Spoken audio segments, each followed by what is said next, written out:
इसको ईरान के शहीद supreme leader Ayatollah Ali Khamenei ji ने अपनी शहादत से साबित किया। 36 साल की उम्र के लीडर ने कभी 56 इंच की छाती का दावा नहीं किया, बल्कि जब जरूरत पड़ी तो अमेरिका के सामने झुकने की बजाय उन्होंने शहादत को गले लगाना पसंद किया। सरकार कहती है भंडार पर्याप्त है, तो कीमतें क्यों लगातार बढ़ती जा रही है। ईरान अमेरिका इजराइल विवाद में भारत एशिया का सबसे बड़ा नुकसान उठाने वाला देश बना है। चीन सस्ता तेल लेकर अपने नागरिकों को राहत दे रहा है, जबकि हमारे यहाँ एलपीजी और पेट्रोल की कीमतें लगातार बढ़ती जा रही है। ईरान जैसे पुराने मित्र के कठिन समय में हम खुलकर समर्थन नहीं कर सके और आज गैस आपूर्ति के लिए बार बार अनुरोध करना पड़ रहा है। अध्यक्ष महोदय, देश की अर्थव्यवस्था कई फैक्टर्स पर निर्भर करती है। हाल के दिनों में सरकार ने 2 बड़े ब्लंडर किए हैं, जिनका बोझ आम जनता को उठाना पड़ रहा है।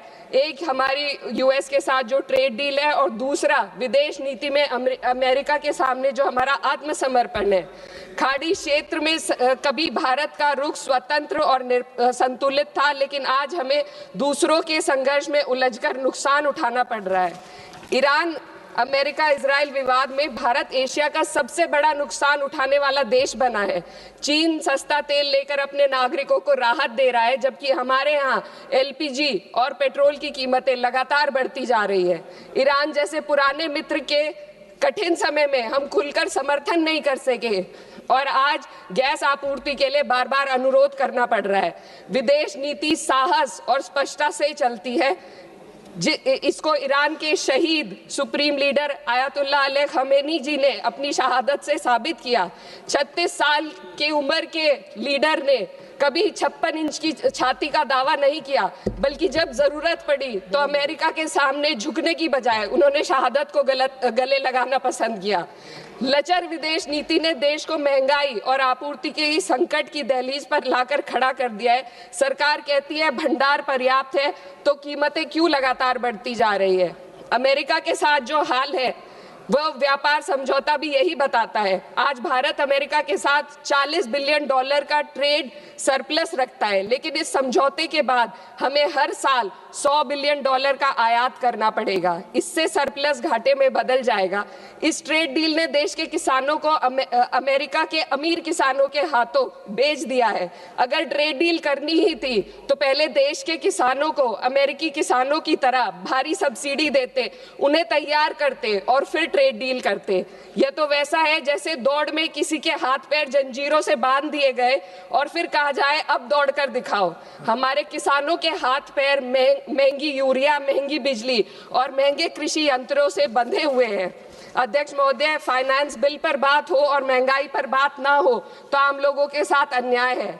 आम आदमी के लिए रोजमर्रा के खर्चे महंगे होते जा रहे हैं। एलपीजी, स्वास्थ्य और शिक्षा की महंगाई सबसे अधिक है। सरकार 2025 में महंगाई को 1.7% बताती है।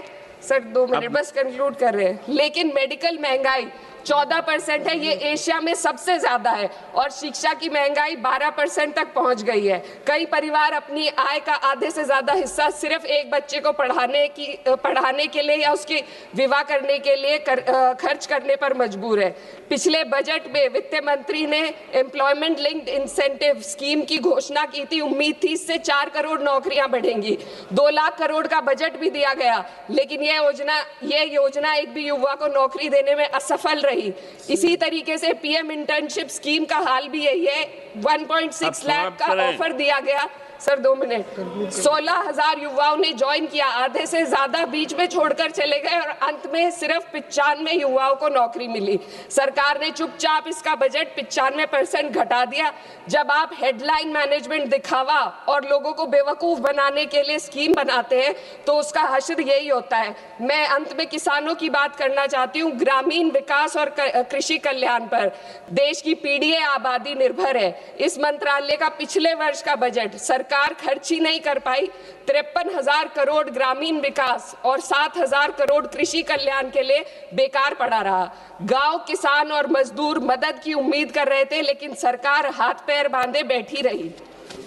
अध्यक्ष महोदय, इसलिए मैं इस सदन से मांग करती हूं कि इस वित्त विधेयक को खारिज किया जाए, 2019 की कॉर्पोरेट टैक्स कटौती को वापस लिया जाए, सामाजिक क्षेत्र पर खर्च को कम से कम जीडीपी का 6 से 8% तक बढ़ाया जाए, हर पूंजीगत खर्च को रोजगार सृजन से जोड़ा जाए और वास्तविक एमएसपी का ग्रामीण सुरक्षा सुनिश्चित की जाए। इससे कम कुछ भी 140 करोड़ भारतीयों के साथ धोखा होगा जिन्होंने हमें चुना है। महोदय, ये जनता सब देख रही है, इस सदन को तय करना होगा कि हम कॉर्पोरेट कल्याण के हक में काम करेंगे या जनता के कल्याण में। ये विकसित भारत या युवा शक्ति का बजट नहीं है, ये एक धोखे का बजट है जिसे रिकॉर्ड आवंटन, वित्तीय अनुशासन, समावेशी विकास की पुरानी भाषा में लपेटकर पेश किया जा रहा है।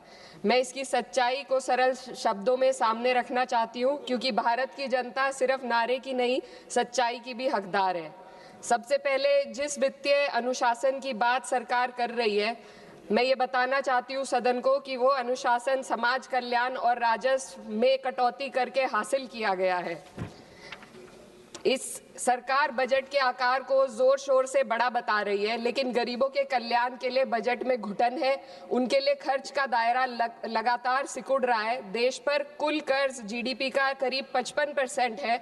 ब्याज भुगतान में ही बजट का लगभग 1/4 हिस्सा चला जाता है, जो कुल राजस्व का 40% है। आम आदमी को इस बजट साइज से कोई फायदा नहीं।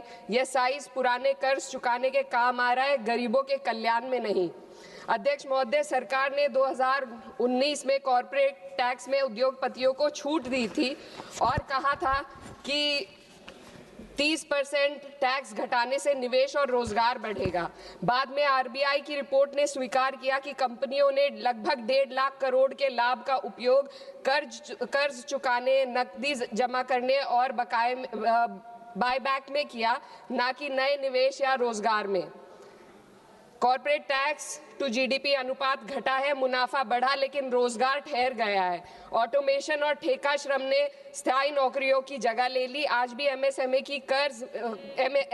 को कर्ज नहीं मिल रहा। युवाओं में बेरोजगारी बनी हुई है और असमानता लगातार बढ़ती जा रही है। शीर्ष 1% ने विकास का बड़ा हिस्सा अपने पास रख लिया, जबकि बाकी जनता ने अप्रत्यक्ष करों और कटे हुए कल्याण के माध्यम से इसकी कीमत चुकाई है। ये विधेयक उसी कॉर्पोरेट प्रथम नीति को जारी रखता है। ये सुधार नहीं, बल्कि बड़े उद्योगों के सामने आत्मसमर्पण है। पहले भी सरकार एक गलती फिर से दोहराने जा रही है। सरकार उद्योगों को सीएसआर में छूट दे रही है। सीएसआर फंड से जनता के लिए जरूरी विकास कार्य किए जाते हैं। सरकार ने पहले भी कॉर्पोरेट टैक्स में जो छूट देकर निवेश और रोजगार बढ़ाने का वादा किया था, लेकिन इस छूट का फायदा सिर्फ उद्योगपतियों ने कर्ज चुकाने में किया, ना कि देश के अंदर रोजगार या विकास में हुआ। अब सीएसआर में ढील देकर सरकार ठीक वही गलती दोहरा रही है। इससे स्कूल, सड़क और अस्पताल जैसी बुनियादी विकास कार्यों पर फर्क पड़ेगा। इनकम टैक्स और जीएसटी आज देश की कुल आमदनी का 65% है। नौकर पेशी और मध्यम वर्ग आज देश को चला रहे हैं। वहीं बड़े उद्योगपति जो 2015 में 62% योगदान देते थे, आज मात्र 40% ही दे रहे हैं। ये साफ है, उद्योगपतियों मित्रों को राहत दी जा रही है और आम जनता के लिए आफत बढ़ाई जा रही है। पिछले 1 दशक से मजदूरी बिल्कुल नहीं बढ़ी। पहले छोटे से छोटा आदमी अपनी मजदूरी बचाकर डाक खाने में जमा करता था, आज 2 वक्त की रोटी का इंतजाम भी मुश्किल हो गया है। आरबीआई का डेटा बताता है कि पर्सनल लोन 500% बढ़ गया है। लोग लोन अपनी तरक्की या मकान के लिए नहीं ले रहे, बल्कि रोजमर्रा की छोटी छोटी जरूरतों को पूरा करने के लिए आज ले रहे हैं। इस फाइनेंस बिल ने देश के सबसे कमजोर वर्गों के विकास, कल्याण और रोजगार सृजन के लिए कोई समाधान नहीं दिया। आय बढ़ाने का कोई रोड मैप नहीं है। युवाओं की नौकरियों का सपना टूटता जा रहा है।